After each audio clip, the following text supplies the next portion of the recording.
like it. I got an article this week coming up about Catherine put it on my radar to credit. I got an article about backrooms coming out about how the original backroom photo on 4chan was from Yeah. Hobbytown store in Oshkosh. So I have that coming out. It allowed me to go long-winded and use phrases that are way out of my lexicon, like no clipping and stuff like that. So if you can't already tell, I'm super pumped to discuss Backrooms on this show, watch it and review it. There you go. So it was fun writing about that. But we're going to pivot. We're going to go way back, actually. 1973, when American Graffiti came out. George Lucas directed kind of a young ensemble cast from Richard Dreyfuss to Ron Howard to Candy Clark, Cindy Williams, and even the great radio DJ himself, Wolfman Jack, who is just an awesome figure. Just an awesome dude. One of on the Mount Rushmore of greatest radio personalities of all time. Talk more about him and his role in this movie in a minute. Being that this is a retro review, we haven't done one in a while, but I'm just absolving spoilers right now. We can go into spoiler territory if we so shall please. You have had 57 years, 53 years to do it, so 53. yeah. Yeah, so this is a spoiler review if we need to go that Where were far, you in too. 62? Well, it's been 53, so let's talk free. Let's do it. American Graffiti. This is not I had this thought watching it, and then somebody on Letterboxd said it, and so it's like one of the top reviews, so I don't want to feel like I'm stealing this thought or anything. Not that it's original, but like, not that I'm complaining, but it's kind of like, I mean, I said this originally about Ryan Coogler when he went from Fruitvale Station to Creed and then to Black Panther, but now he's gotten back to Sinners. And I think now he's doing the X-Files, so he's kind of going back into IP. But this has happened with a lot of directors. Yet Zach Kreger did Barbarian and Weapons, and now he's got Resident Evil. George Lucas is a little bit different because George Lucas created Star Wars, but there is a part of me that, like, kind of wishes we got like one or two other movies of George Lucas like this before Star Wars.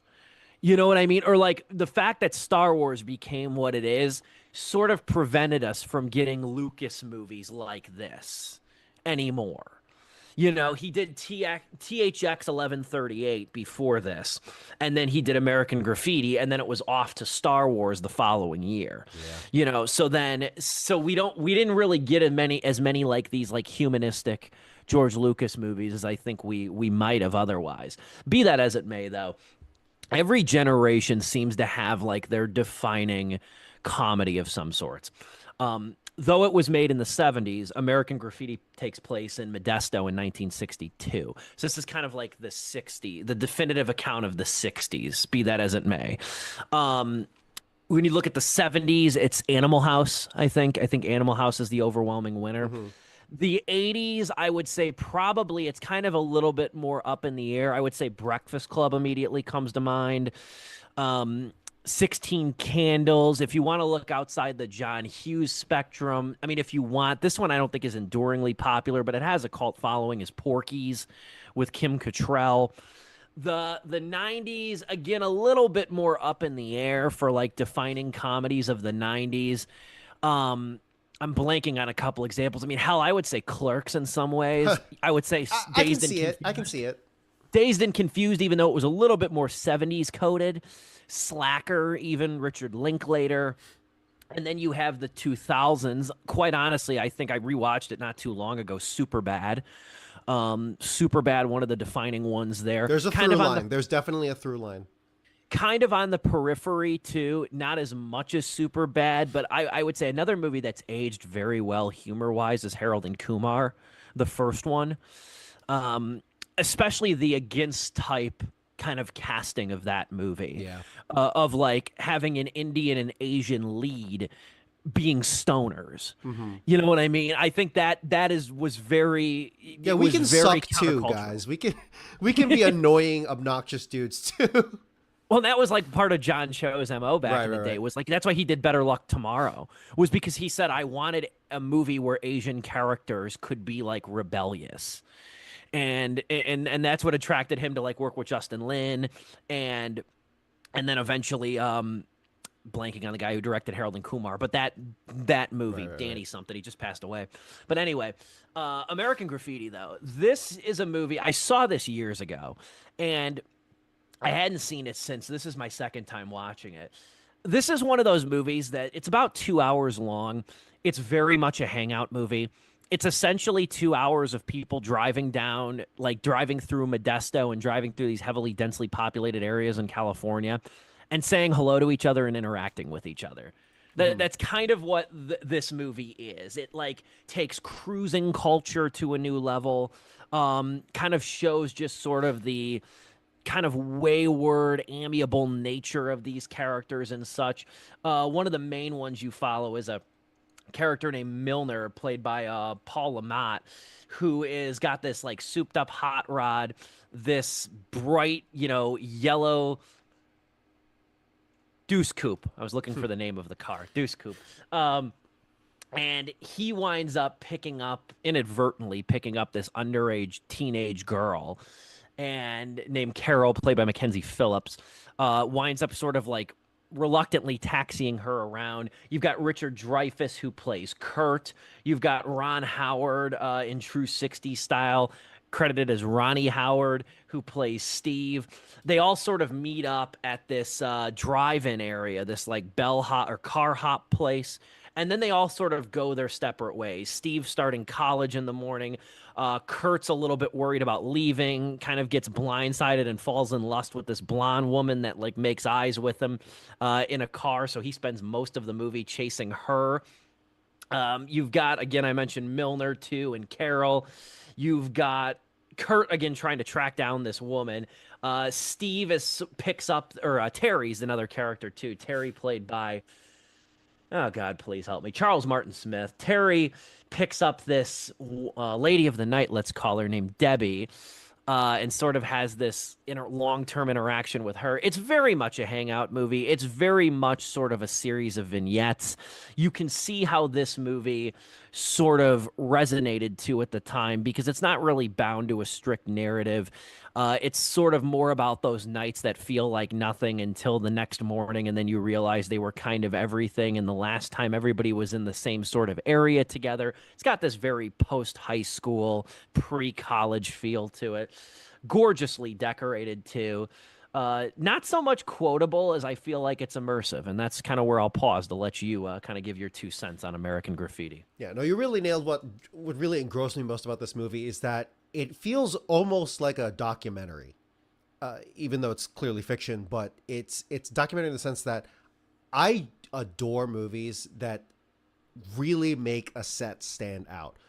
Let me narrow that down. I really enjoy sets that are used over and over and over again. Places, settings where it's like, no, we're gonna get to know this street very intimately.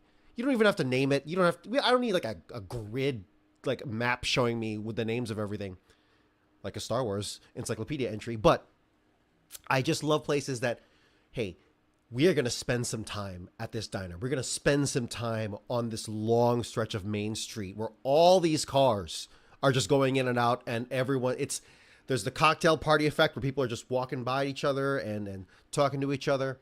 And then, but now it's in cars, and there's something so distinctly American about that I, henceforth the name of the title.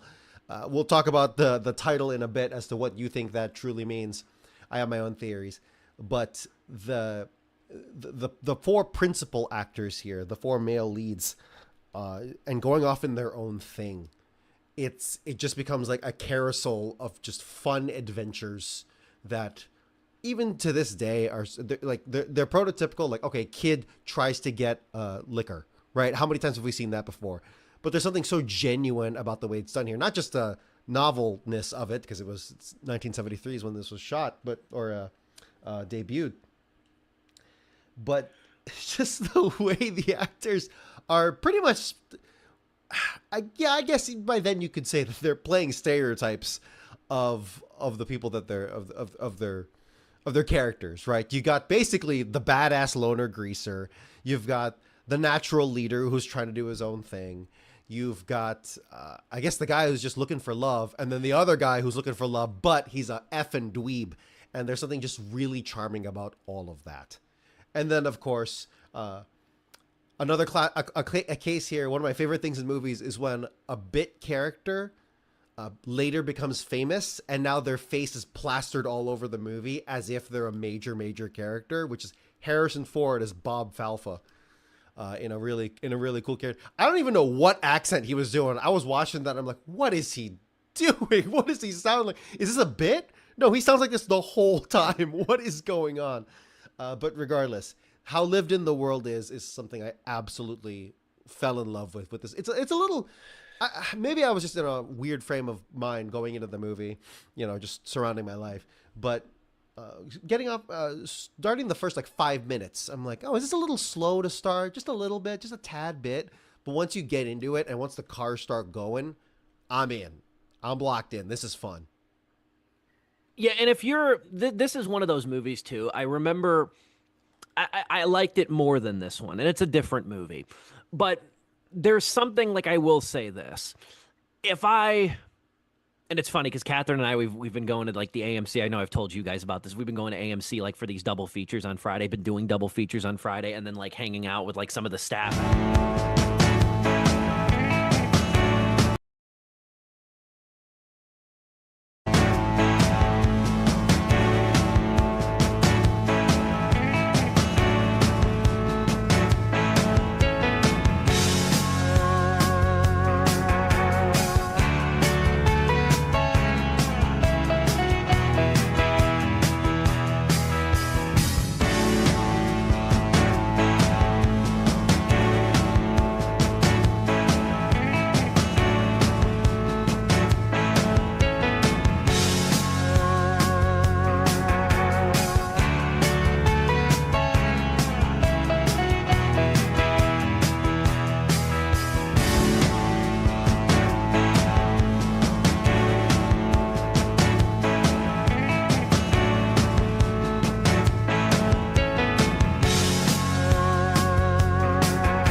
Live and online, it's Sleepless with Steve and the Movie Book Club with your host, Steve Pulaski.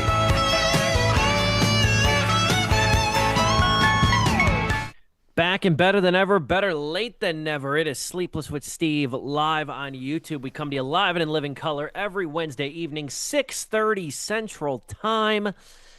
Joe Viso, Dominic Guanzon, 2/3 of us saw the movie we are talking about today. No disrespect. Joe Viso still showing up to host the show. Grateful for it. Absent last week. Grateful for your presence this week, my friend. Even just to see you and converse with you on camera and off is truly a pleasure.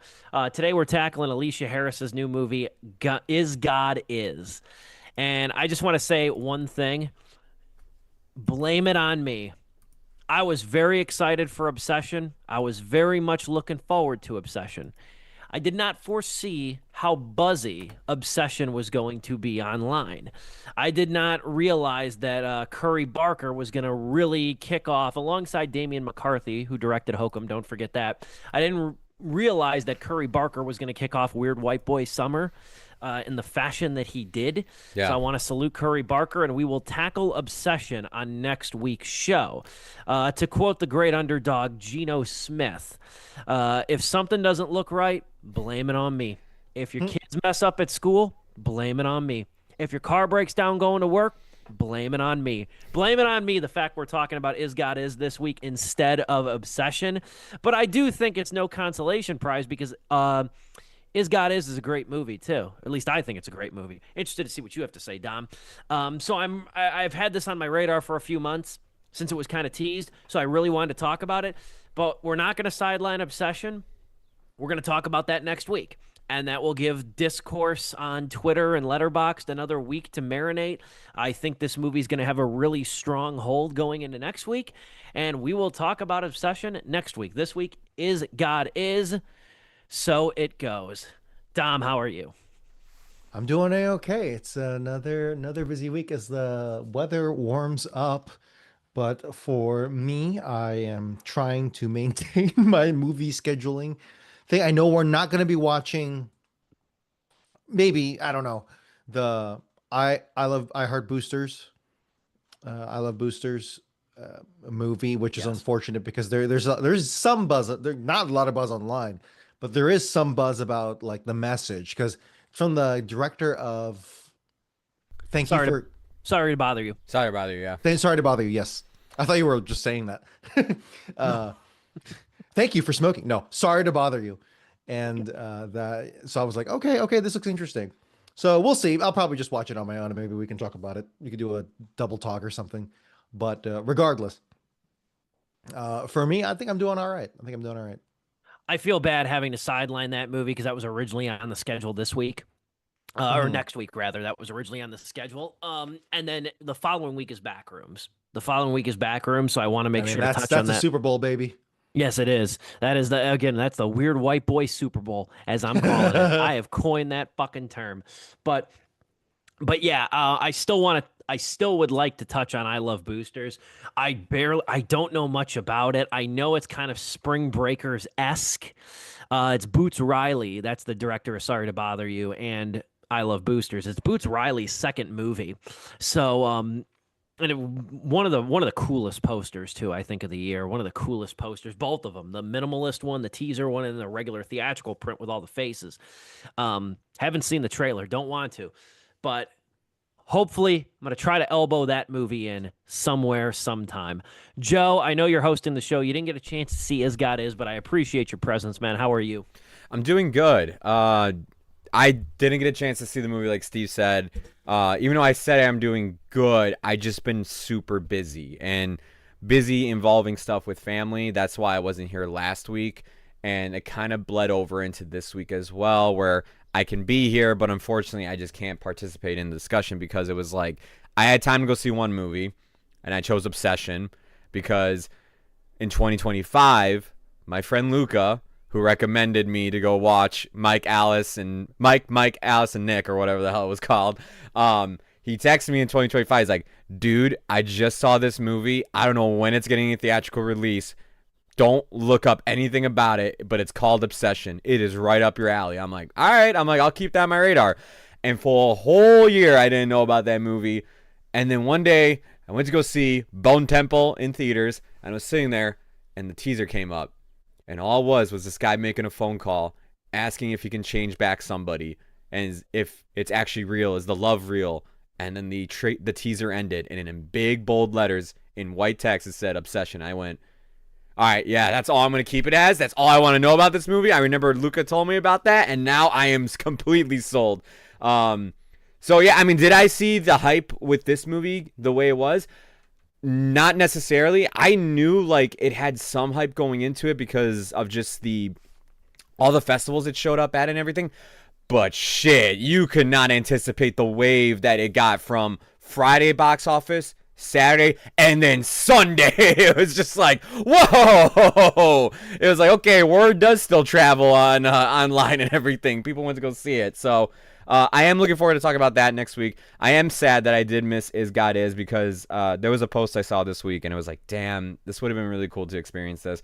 But it was a thing saying like, it's been a while since 2 like original movies were in theaters. Yes. They had over 90% on Rotten Tomatoes. They had something to say about, like, I had a great message behind it, great cast, great writing, all this stuff. It was like, and low budget film too. Like both are like maybe at a moderate, like, I mean, shit, Obsession is at 1 million. I don't know how much the budget was for Is God Is, but it's like they were even saying like it's just like this is exactly like, you know, what the writer of I forget what it was, American Fiction, when he said let's make like 10 movies for 5 million or whatever, and it's just like this is like, you know, exactly the thing we needed. It's like it's summer box office season, I mean summer blockbuster season, and you know we're getting indie horror films and we're getting these kind of films before like the blockbusters even come out, which like, yeah, you have your first one this weekend with Mandalorian, but like I still look at July as like the real big blockbuster month with all the releases happening that month.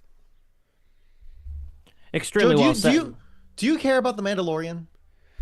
So I'm gonna go see it with my dad because he still is obsessed with Star Wars. Okay. If it wasn't for that, I'm gonna tell you right now, I probably was just gonna wait for the shit to come to Disney Plus. I really didn't care. I didn't watch season 3 of the show. Star Wars for me has like, ever since, even though I thought the movie wasn't that bad, but ever since Last Jedi, it's just gone down, down, and down. I mean, Andor was great, and the first 2 seasons of Mando were great, but that's yeah, the thing. It's so different. Yeah. Andor is the anomaly.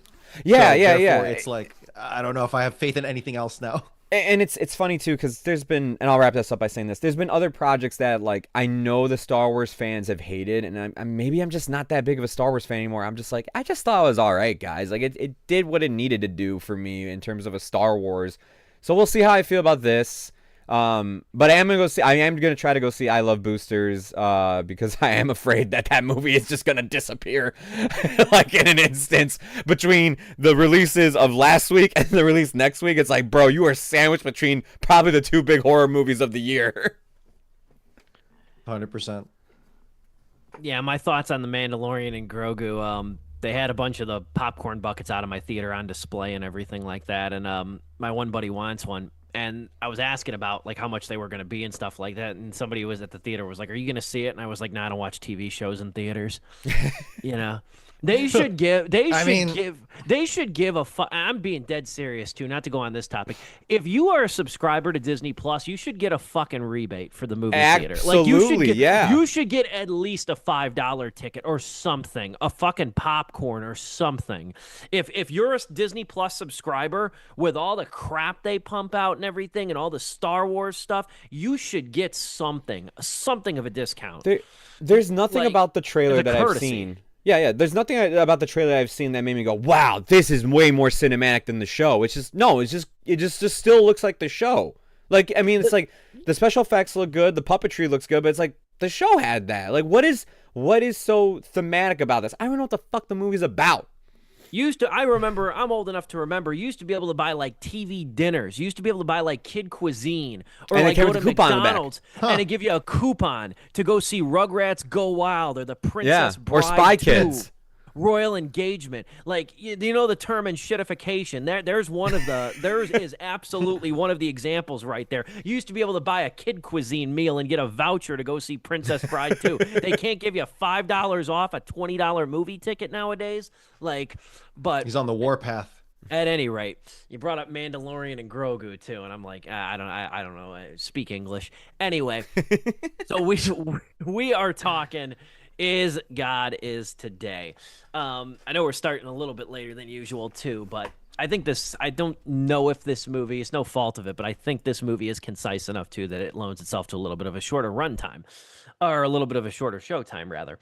This is based off of a 2018 stage play by Alicia Harris. This movie is based. Sorry. Go ahead.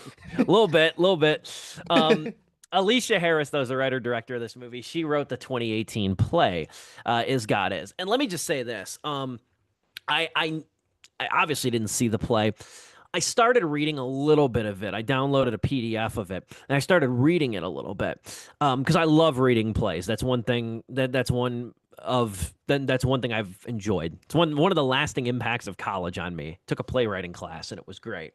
Love reading plays.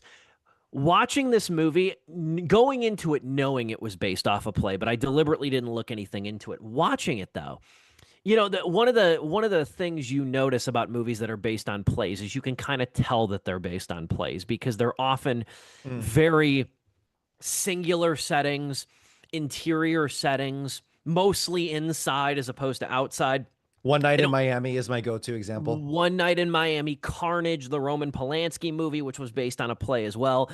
Dinner with Friends with Greg Kinnear.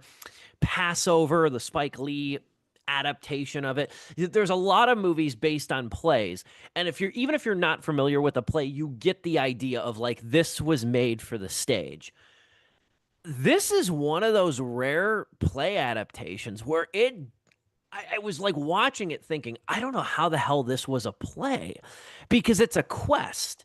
And there's not a lot of quest stories or road movies or anything like, or road stories that are made for plays for understandable reasons because of the constantly changing setting.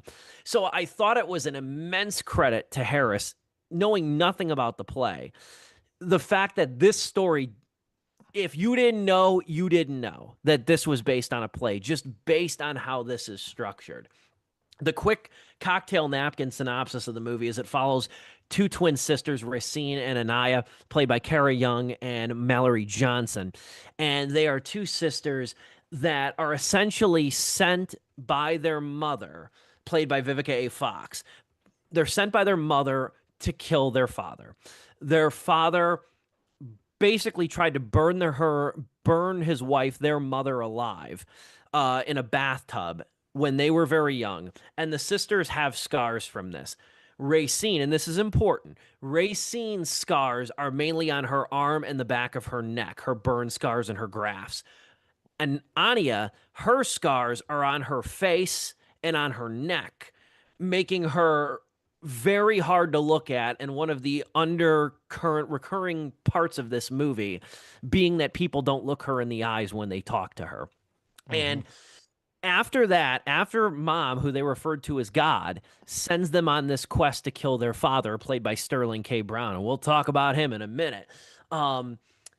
Essentially, then, it's not a road movie in the sense that there's like 8, 9 stops. There's 3 stops in this movie. There's 3 distinct stops, and the textured characters they meet wherein. This is a story about revenge. This is a story about rage. This is a story about trauma. This is a story about healing, and it's contrasted in the two sisters. Racine is the rough one. This is how the play refers to them. Racine, the rough one. Anya, the quiet one. Racine is the one who has enough anger for both of them, or Anya, who, again, to remind you, is the more deeply disfigured one from the physical burns and injuries that she suffered at the hands of her father. She is the one who feels like more of the pacifist and is more of like the calming sense of grace that Racine lacks, and vice versa. That's how I'm starting it off. Where do you want to take it, Dom? Yeah, I was thoroughly impressed with the layout of this movie and how much it really has to say. And this feels like a movie where there's going to be like 20 different articles doing 20 different dissertations on all these approaches. You got privilege between the two sisters alone. You've got, of course, the Black experience. You've got inter-Black, conflict. You've got, pointing out corruption in and the twisting of faith and its role in black communities. You've got black trauma. You've just got general trauma, right? Which is the trauma in general. I kind of not roll my eyes at, but when it comes to being in a film, in a mainstream wide release film, I'm kind of like, all right, how old is this director, right? Are they in their 30s and 40s? But it takes on a very somber, serious twist here, which I don't mind at all. And I think for me, what struck me the most was actually how much I appreciated how they were able to stylize this movie despite its extremely dark themes. Like not just themes, but also just plot. Like an abusive father, I'm saying it again, an abusive father burns his wife and children alive and they all survive. Like, Jesus Christ, what the hell, dude?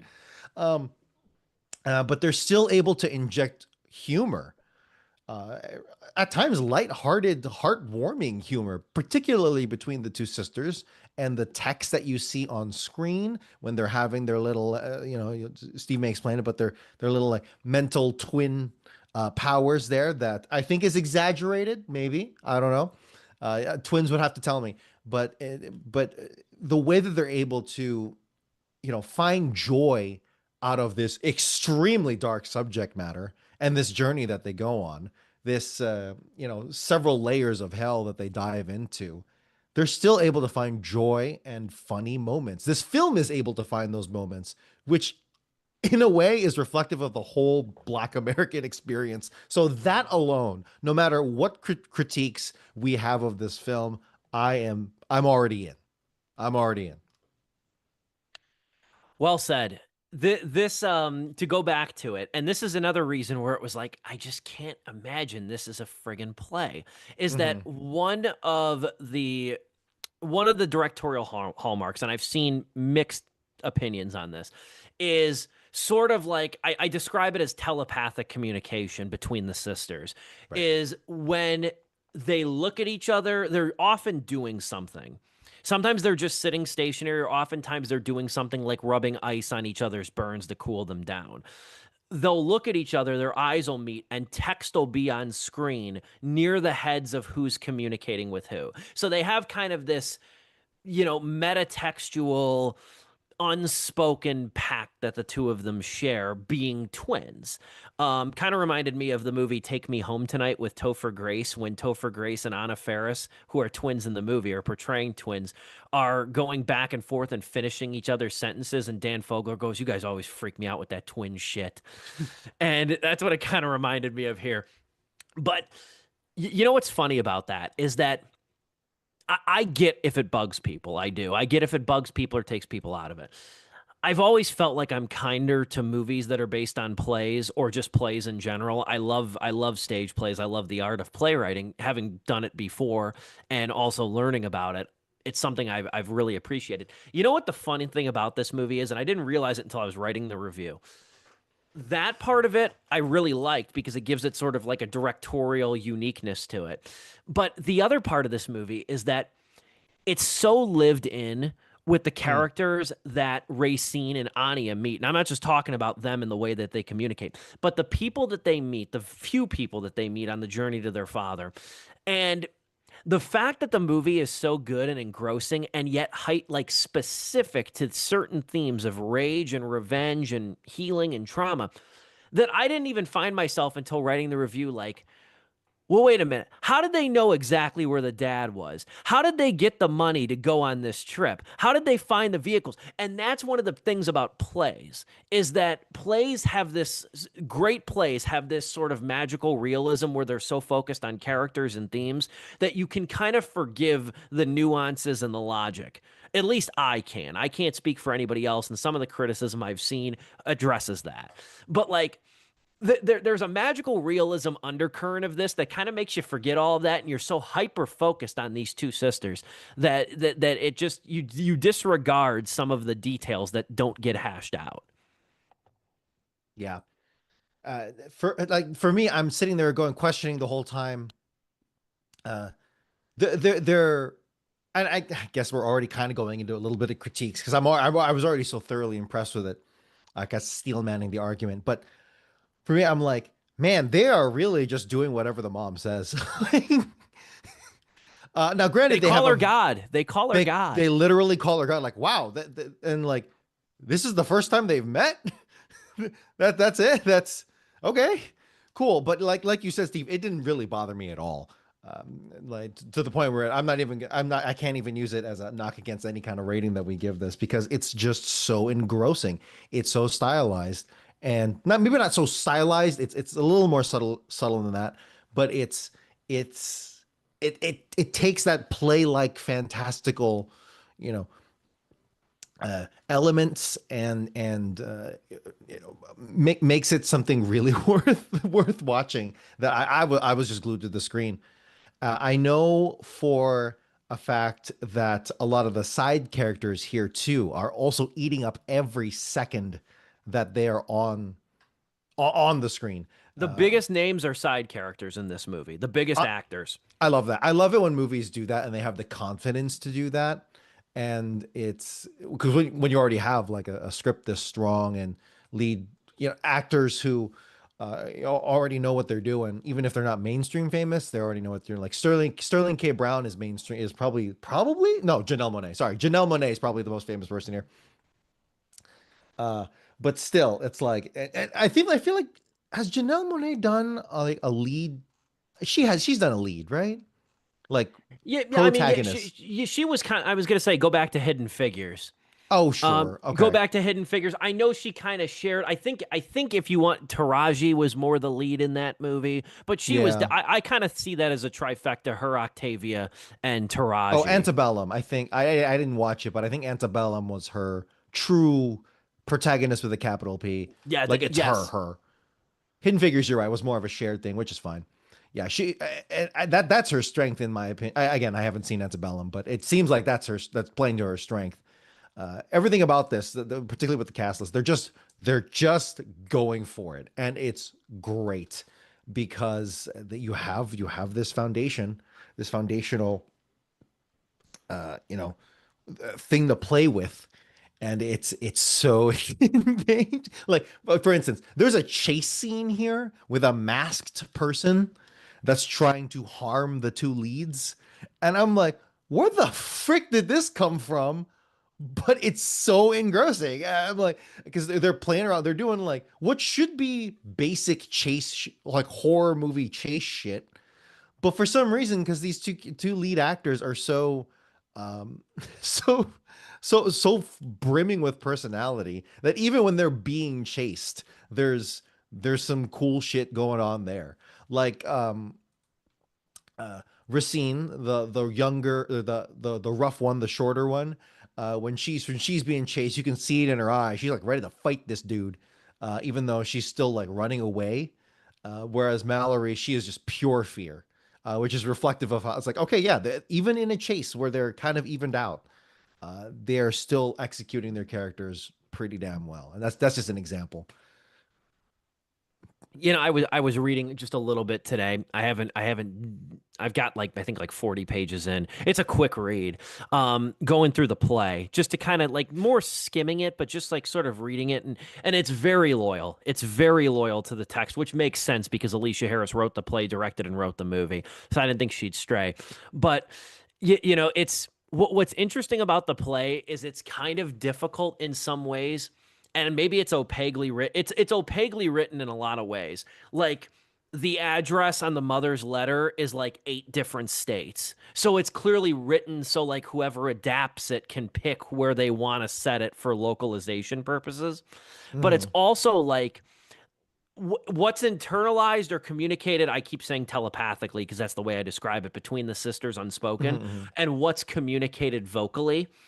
And what's interesting too, is like even how it's written. It's written in kind of like phonetic English, and like some of just how pithy yet accurate this movie can be in some ways, or like precise this movie can be with some of its dialogue too.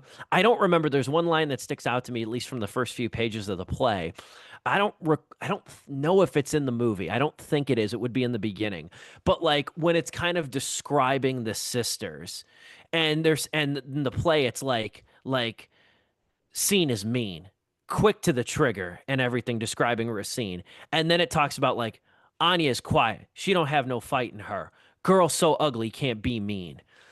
Like, and how precise it is in its language and economical it is in that regard too. Because again, as much of a road movie as this is, when you say road movie, you're expecting something like The Hangover, or in a dramatic sense, Nebraska or something like that. Where this, there's really only three stops.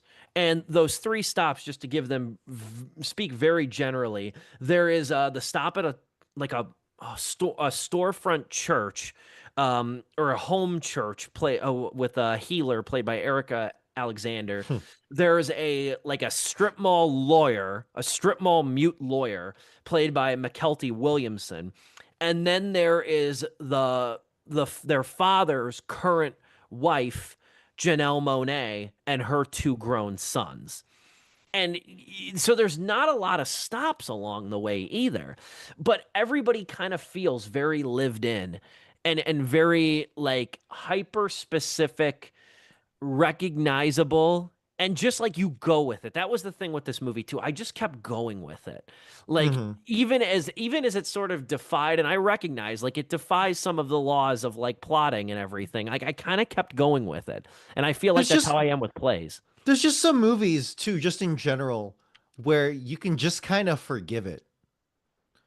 Where it's like some movies where it's like, no, this needs to make sense. Like a Mission Impossible movie, even though it's insane and doesn't make sense, there needs to be a logic that applies. Here, as long as the character motivations are there and it's so strong, it's so straightforward, clearly we can forgive a lot. The strip mall lawyer scene, Chuck Hall, the lawyer, who's mute. That was such a funny ass sequence. Honestly, this movie does it a number of times where they do like a 2 to 3 minute character introduction, I believe narrated by the character. And that's such a cool, like, it shouldn't work, but it really does for some reason. And it's just a cutaway to the character's life right before the girls, the two leads, come across them. And then it hypes them up and then immediately knocks them down when it cuts back. And it's like, I'll even talk about it here. With the lawyer, he gets hyped up. They tell his backstory, and then he's like, he practices getting beat up every day in order to steel himself when the day comes that his next attacker will arrive. And then it shows him like conditioning himself to getting into fights and stuff. And then he gets into like a 30-second fight with the main characters, and then just he gives up immediately, which is one of my favorite gags in the whole film. It's so good. And it's shit like that where it's like, yeah, build them up, knock them down. And it's a deconstruction there too. If you want to get metaphorical with it, right? If you want to read between the lines, it's that that deconstruction that permeates this whole freaking movie, that it's just on the attack constantly. And I match that energy so hard. I really do. McKelty Williams, I think, has my favorite line in the movie. And he says, and he doesn't speak, he's mute. He communicates on a dry erase board, writing very like contradictory to like movies, writing in like complete sentences and like immaculate handwriting on this whiteboard, which I took note of. But my favorite line in the movie is when he writes down, "Careful with vengeance, you never know where the blood will land." Like, and what a great line. What a great line. The kind of line that like stays with you and could almost be like the opening title card of the movie. We're butting up against our Zoom sponsored intermission. We're going to come back and talk Alicia Harris's Is God Is. Want to give a shout out. He might be unseen, but he's the backbone of the show today, as he usually is. Joe Viso hosting hosting the show, making sure we are live and in living color on Sleepless with Steve. Dominic Guanzon and I again talking Is God Is. We'll be back in just a couple of minutes. Don't go anywhere. It is Sleepless with Steve live on YouTube. Ever when things were just so slapdash at the last minute. No, a 3.5 out of 4 stars. This was great. Really great discussion, guys. We will move forward, briefly touch on this. I do want to give this a little bit of time because we mentioned it about a month ago, and there's been a not totally an update, but a bigger, more deep dive on it. It's less a news story now, and it's becoming more of a feature. Really, thanks to this excellently made Variety piece by Adam B. Very. It has to deal with the Blair Witch Project actors, which we talked about a couple of weeks ago. I'm friends with Joshua Leonard on Facebook, so I saw when he posted this initially, this whole thing of calling out Blumhouse and calling out the studio behind the Blair Witch Project as well, which was Artisan Entertainment at the time, for not giving them their royalties and really not getting due compensation for a movie that was generationally effective, made hundreds of millions of dollars, and is still an ensuing cultural staple that now has a sequel and a soft reboot made since then. The title of the article is called "The Blair Witch Project Actors Call Out Quote Unquote Reprehensible Behavior After Missing Out on Profits for Decades." This is an exclusive to Variety by Adam B. Very.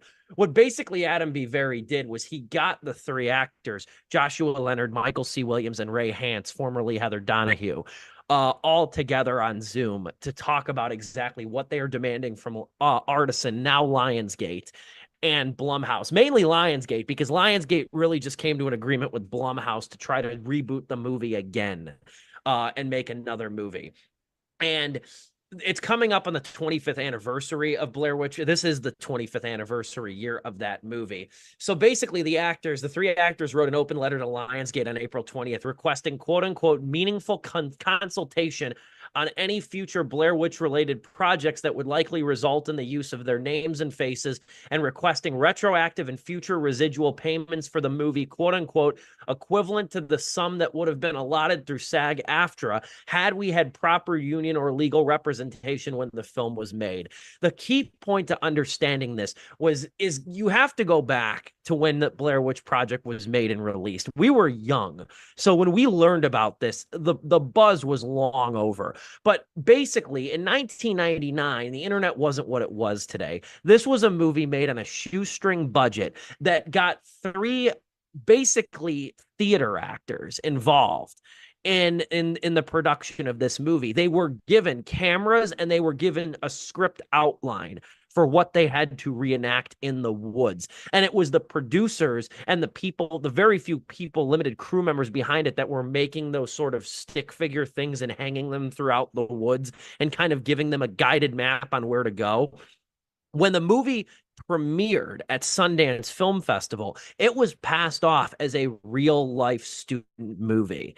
And the actors had to go into hiding pretty much after the movie came out for about 9-10 months because it had to make it look like they were missing and presumed dead. Well, obviously, consequently, then they thought, well, we're going to go into hiding. This movie's going to get acquired, which it did by Artisan Entertainment. We're going to get money from this then eventually, because they can't work. Yeah. They can't really work. They can't work in the entertainment industry, rather, at the time.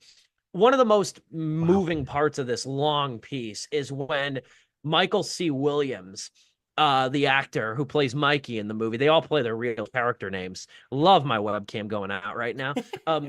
He says, though, and I quote, "I'm embarrassed that I let this happen to me." He said, "You've got to put stuff away because you're a fucking loser if you can't, because everybody's wondering what happened, and your wife's in the grocery line and she can't pay because a check bounced. You're in the most successful independent movie of all time and you can't take care of your loved ones."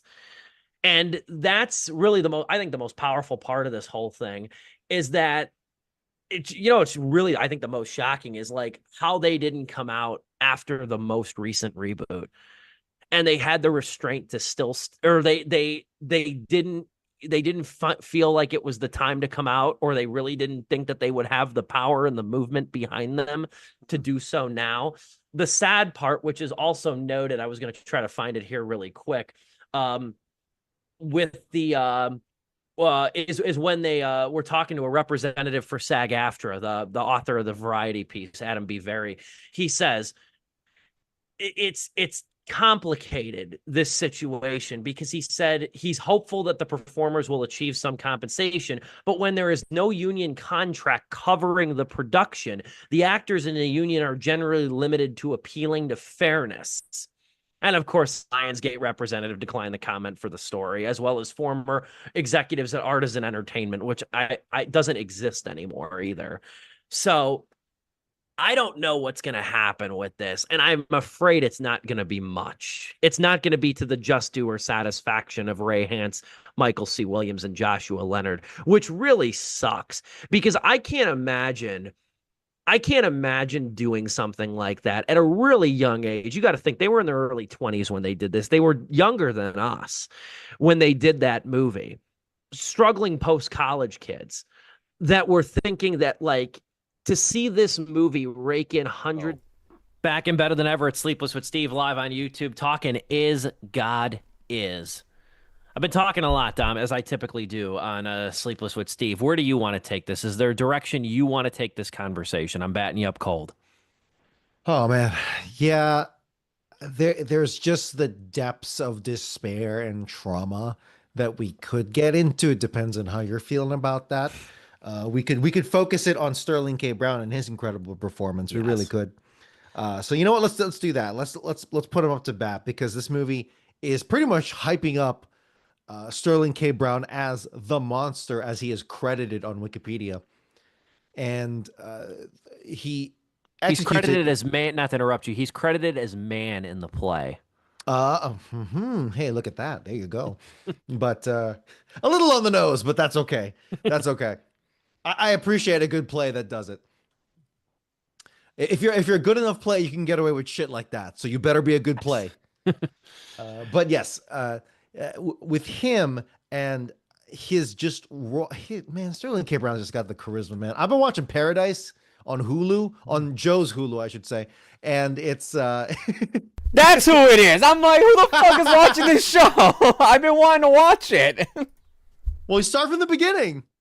It's a good show. And Sterling K. Brown, he's just got a presence, man. He's got it. He's got the juice. Oh, God, yeah. And what he does here is just so God. I'm out of here. We saw this earlier. If you haven't seen anything with Sterling K. Brown, gentlemen, you'd have, which is Honk for Jesus, Save Your Soul. There it is. There it is. And that he plays just an incredible narcissistic, abusive madman who can hide behind smiles and calm. And honestly, one of the most underrated fucking movies of the decade, as far as I'm concerned. A movie nobody saw. Honk for Jesus, Save Your Soul. I actually think that movie cut too deep for the demographic it was aimed towards, and everyone just like a good church scandal. They swept it under the rug, yes, and just let it evaporate from their consciousness.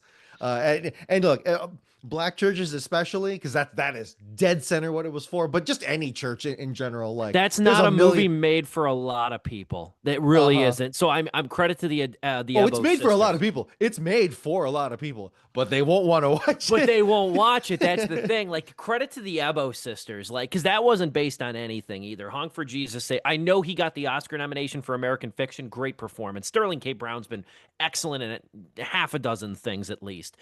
That is the role, though, that I think about him with his wide smile and his impossible, like, charisma, him rapping "Nuck if you buck," like, tremendous. I'm glad you brought that up. Yeah, man, 100%. And I feel bad talking about it for a movie that's supposed to be based around, female revenge, and beating that trauma, but you need a good monster to take down, and that's exactly what happens here. So shout out to him. I'll pass it off to you, Steve. But for me, I was also feeling, I might be switching topics here. My apologies. I'm not keeping it focused here because there's so much to talk about. I was getting like this. Did you get some blaxploitation, like 70s blaxploitation revenge vibe? Not exactly. It's not going full like, what's that Tarantino movie? Jackie Brown. It's not going full on Jackie Brown where it's like retro and cool and fun or whatever, but it's got the spirit of that while bringing it to the realism of 2026. Did you feel some of that? Definitely too. And I think this is a movie that's got really tremendous aesthetics all the way through. This is a movie too that Alexander Dynan is the cinematographer on it. I actually looked up just now. He did First Reformed with Benedict Cumberbatch, very underrated movie there. And the thing about it, I love the way he shoots things. Like he's got sort of this like saturation of color when it comes to like the dirty South. That's where they're going. That's where they're going, like deep in the South. Kind of opaque on the location. They pass through a number of different states, but it's never concrete exactly where they are. But you have a lot of like the sort of touchstones, a little bit homage to like blaxploitation too. I compare it honestly to the way Sterling K. Brown is filmed in this movie too, because there's a black and white flashback of him lighting the mother on fire, and you see his hands and you see his back. And then when the sisters confront him, without any spoilers, you see it's kind of like the making of a monster, going back and looking at it. You see his feet, you see his hands, you see his torso, and then you see his face. And then like it sort of builds to the reveal of Brown. And it's a testament to the framing of Dynan in the way that he does that too. Now, I think this borrows from a lot. I think you can even go beyond blaxploitation even too. I think you could even touch on like, and forgive me, I'm a heathen. I'm not as well versed in the Bible as I was not an integral part of my upbringing, if you couldn't tell. But like the story, like Cain and Abel, in so many ways too. Like there's echoes of the Cain and Abel story in this too. I find it interesting that the weapon, there's no guns in this movie really. I find it interesting that the weapon of choice is a rock and a sock. Like so there's it feels like it's pulling pieces from everything. I Yeah. compared to even Vivica A. Fox, who plays the mother. You know who she kind of looked like to me? The way she's bedridden and like the mask and everything. She kind of reminded me, and I guarantee this was not on the top of Alicia Harris's mind. She kind of looked like a Morton Joe from Fury Road. Okay.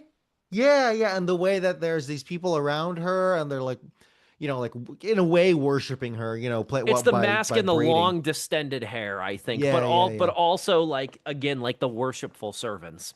Yeah, it exudes that similar kind of emotions. Yeah, I mean, talking about the weapons here or lack thereof, it's like, yeah, talk about suspension of disbelief. Not a single gun in the South. Yeah, sure, okay. There's another one.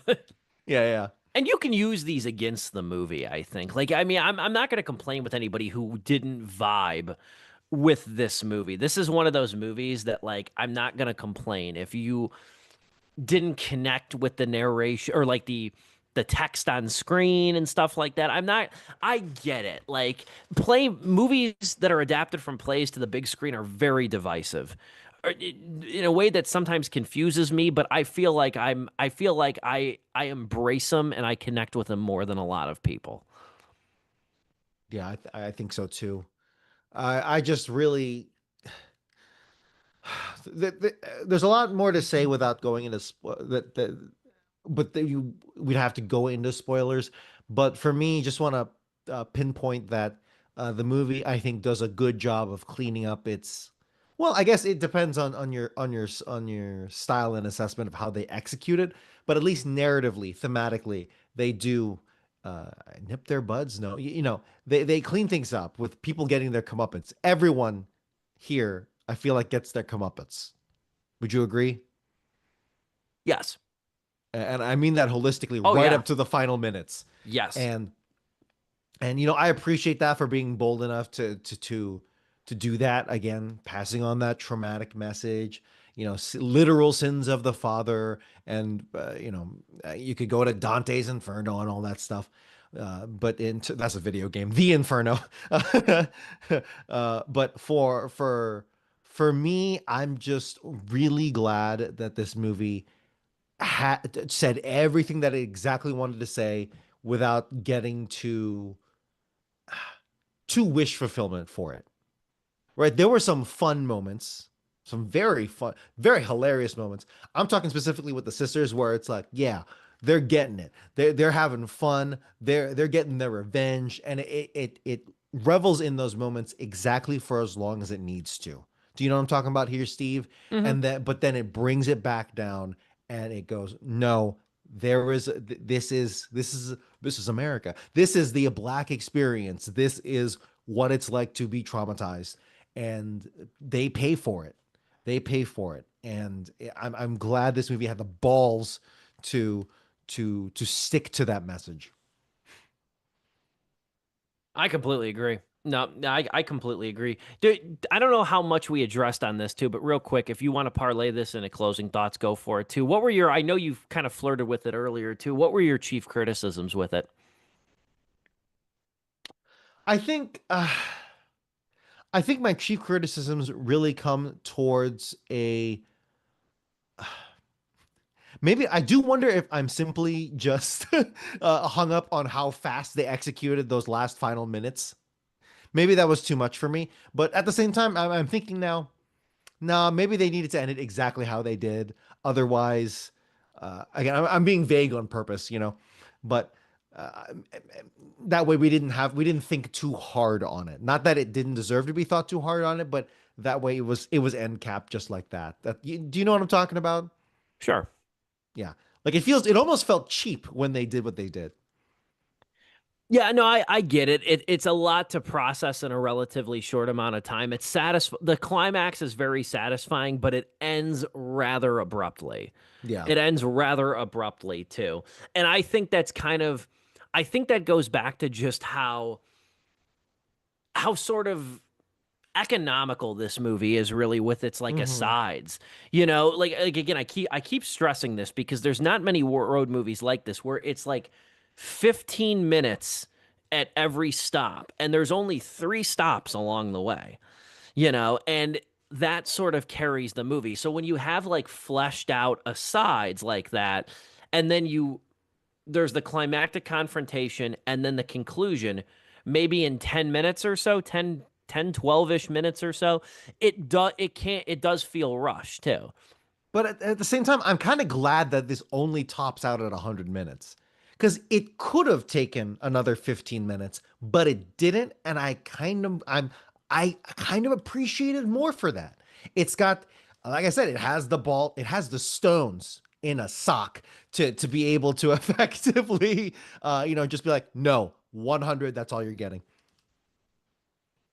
Well said there. And I want to give real quick. Do you want to give your star rating too? Actually, before I go. Yeah, you know what? I'm going to give this 3.5 out of 4 stars. I guess other critiques is that at times I was wondering if I was, I was on the edge of my seat and not in a good way of like, where is this going? Is this going to wrap up? I had that nervousness in me. Maybe that'll It's go fair. away if I were to rewatch this, which I could because it's only 100 minutes. But uh, for me, I was thoroughly impressed. This is the directorial debut of Miss Harris here. Yes. Damn, what a strong start. Jesus Christ. And I hope this doesn't turn into a case where it's like their magnum opus is their first one, and they have trouble getting a second movie put together. But no. I was so thoroughly, like you said, uh, economical, is that a term? I don't know, but efficient with this movie is with its cast, with its budget, bruh. This thing only cost $15 million to make. That's so good. And it breaks my heart that this apparently has only made 2.5 million, which will make it technically a bomb soon. That hurts. It hurts the way I bet I Love Boosters is going to hurt even more. Uh, You know what I'm going to say, and this is exactly where I wanted to parlay this too. yeah, go take it. Like, Yeah. this is exactly where I wanted to parlay it. You batted me up perfectly without even knowing. I said literally in my review I wrote 2 days ago, I said my assumption, before I even saw the numbers, I said my assumption is Alicia Harris's film won't be a major hit. Mm-hmm. Not initially, but I'm going to say this. I don't think it's the last we've seen of Kara Young. I don't think it's the last we've seen of Mallory Johnson. I think they're going to get bigger roles. Kara Young is in I Love Boosters too. She is in Oh, I hell Love yeah. Boosters. I just saw that. So I think they're going to get praise of different levels in the future. Sterling K. Brown is only 50 years old. He's got probably another half dozen to dozen great roles, and he's already got an Oscar under his belt, too. I think, again, Sterling K. Brown's career is going to be assessed on a macro level eventually, too. Janelle Monáe has a huge following. And she's one of those people, too, that, like, if you don't know, you don't know. But her music is huge. I have not personally dove into it, but Dirty Computer, I remember when that came out, like 2018, that was an enormous album. Like, that was an enormous, like, almost underground movement kind of album. Janelle Monáe stans who fancy themselves as completionists are going to find this nuanced credit of hers in her filmography, too. I think it will get the glory it deserves. And either way, it's a really well-made, like Southern Gothic auspicious debut from Alicia Harris too, whose other works I can't wait to dive into too, because she's predominantly a playwright. And I don't know if she's going to go. I haven't read too deep into her. I don't know if she's planning to go more cinematic or if she's going to stick to Broadway and she's going to stick to plays. I don't know. It's a strong 3 out of 4 stars for this movie, though, as God is. And yeah, like I said, and the funny thing is, I saw the poster for this thing.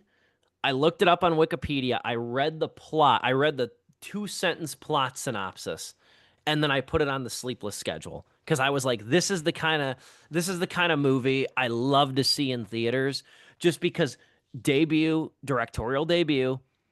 A lot of the main actors or actresses in this case, I'm not really aware of. I'm not totally versed in them. So a lot of the A-listers in this movie have smaller roles and are further down the list of credits. And the poster's just fucking cool. I mean, it literally says "Make Your Daddy Dead Real Dead" on it. Like, so no, I enjoyed this thing. I enjoyed this thing. I want to finish the play soon. Yeah, 3 out of 4 stars for me. I'm glad we watched it. I'm upset that I didn't see The Forest for the Trees. That obsession was going to be a little bit bigger, but to be completely blunt, I don't know if As God is going to make it to 2 complete weeks in theaters, quite frankly. Yeah, that which is really unfortunate. But like you said, it's gonna get. It's very regrettable that it couldn't make a mainstream hit, real hit. But it's gonna get something out of it, for sure. If anything, it'll pay for the makers, for the cast especially. It's gonna pay off. At least it'll have that as a consolation prize. You don't have to crack a one-wish, Willow. Next week, we will be tackling Obsession on this show. Curry Barker's sophomore film. Again, I say it, and I'm going to say it again in 2 weeks when we review Backrooms. Weird White Boy Summer. Know the phrase, know the term. When the acronym trends, I want credit. Weird White Boy Summer is in full effect. Curry Barker, this square glasses, looks like Mr. Crocker from Fairly Odd Parents. Like, the OGs know that reference. But I'm super pumped to talk about that. I'm super pumped to talk about that movie. We're going to tackle that next week. Joe, again, I emphatically appreciate you for hosting this show, being back here too. Next week, we regroup to talk Obsession, and I'm looking forward to it. That's our show. We come to you live and in living color every Wednesday evening. For Joe Viso, Dominic Guanzon, and yours truly, this has been Sleepless with Steve.